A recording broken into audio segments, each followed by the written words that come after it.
जम्मू कश्मीर में चुनाव की आहट धीरे धीरे तेज होने लगी है और इसी बीच विधानसभा में सीटों के परिसीमन का काम भी पूरा हो चुका है। परिसीमन आयोग ने एक मीटिंग के बाद ही फाइनल रिपोर्ट पर अंतिम मोहर लगा दी है। इस रिपोर्ट में निर्वाचन क्षेत्रों की संख्या और उनके आकार का ब्यौरा है। राज्य में आर्टिकल 370 खत्म होने के बाद से पहली बार चुनाव होंगे। 2019 में केंद्र सरकार ने राज्य को जम्मू कश्मीर और लद्दाख में विभाजित कर दिया था। राज्य की सभी पार्टियों ने चुनावी तैयारियां शुरू कर दी हैं। केंद्रीय गृह मंत्री अमित शाह ने कहा था कि परिसीमन का काम पूरा होते ही जम्मू कश्मीर में विधानसभा चुनाव होंगे। भाई अब कश्मीर में ऐसा कुछ रुकने वाला नहीं है। कश्मीर के युवाओं को मौका मिले, इसलिए अच्छा डिलिमिटेशन भी होगा। डिलिमिटेशन के बाद चुनाव भी होगा और फिर से स्टेटहुड का स्टेटस भी वापिस।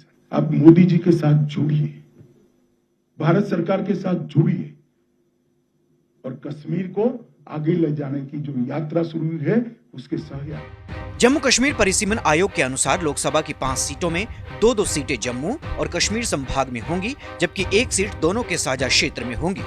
खास बात यह है कि 2 सीटें कश्मीरी पंडितों के लिए भी रिजर्व रखी गई हैं। अनंतनाग और जम्मू के राजौरी और पुंछ को मिलाकर 1 संसदीय क्षेत्र बनाया गया है। इसके अलावा आयोग ने केंद्र शासित प्रदेश में सीटों की संख्या 83 से बढ़ाकर 90 करने का प्रस्ताव दिया है। साथ ही पहली बार अनुसूचित जनजातियों के लिए 9 सीटों को रिजर्व करने को कहा गया है। इनमें से 43 सीटें जम्मू और 47 सीटें कश्मीर में रहेंगी। इसके पहले 83 सीटों में से 37 जम्मू और 46 कश्मीर में थी। आपको ये भी बता दें कि राज्य में अनुसूचित जातियों के 9,24,991 लोग यानी कुल जनसंख्या का 7.38% है। इनके लिए 9 सीटें आरक्षित की गई हैं। जम्मू रीजन में मुस्लिमों में कोई जाति अनुसूचित नहीं है, ऐसे में ये सीटें हिंदुओं को ही मिलेंगी।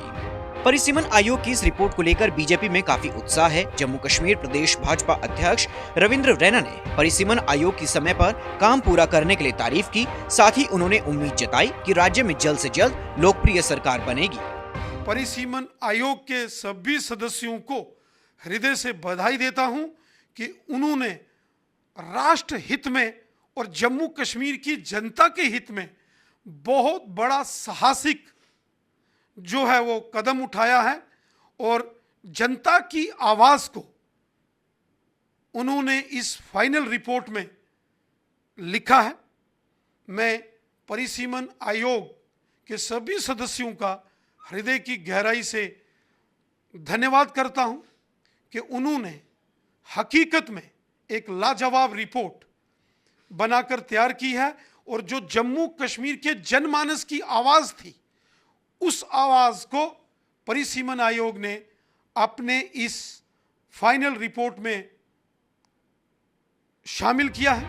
लेकिन इन सब के इतर पीडीपी चीफ महबूबा मुफ्ती ने परिसीमन पर ही सवाल उठा दिए हैं और बीजेपी के इस कदम पर सवाल उठाए हैं। वहीं नेशनल कॉन्फ्रेंस के नेता फारूक अब्दुल्ला और उमर अब्दुल्ला ने पार्टी नेताओं और कार्यकर्ताओं से मुलाकात कर पार्टी प्रत्याशियों की जीत सुनिश्चित करने को कहा है। उन्होंने कहा है कि people's alliance for Gupkar declaration आगामी विधानसभा चुनाव मिलकर लड़ेगा, जिससे बीजेपी और उसकी ए और बी टीम को दूर रखा जा सके। किस डिलिमिटेशन की बात कर रहे हो आप?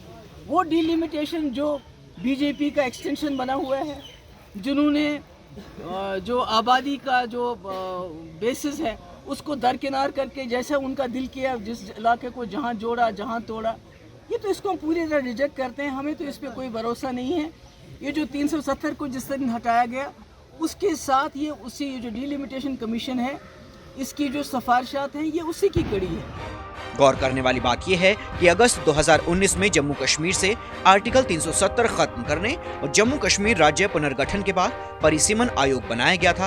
अब परिसीमन आयोग की रिपोर्ट के बाद जम्मू कश्मीर में विधानसभा चुनाव अक्टूबर तक होने की संभावना बढ़ जाएगी। खास बात यह है कि केंद्र शासित प्रदेश का पिछला परिसीमन 1995 में हुआ था, जहां पैनल को अपनी रिपोर्ट देने में 7 साल का समय लगा था, जबकि मौजूदा आयोग को कोरोना वायरस महामारी के बावजूद अपना काम पूरा करने में 2 साल से थोड़ा ज्यादा समय लगा है। मार्च 2020 में बनी इस पैनल को 2021 में 1 साल का विस्तार दिया गया था।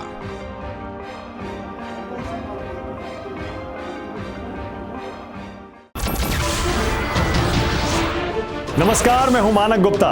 अगर आपको हमारा ये वीडियो पसंद आया हो तो इसे लाइक और शेयर जरूर करें और हाँ, हमें सब्सक्राइब और फॉलो करना ना भूलें ताकि आप देश और दुनिया की कोई खबर मिस ना करें।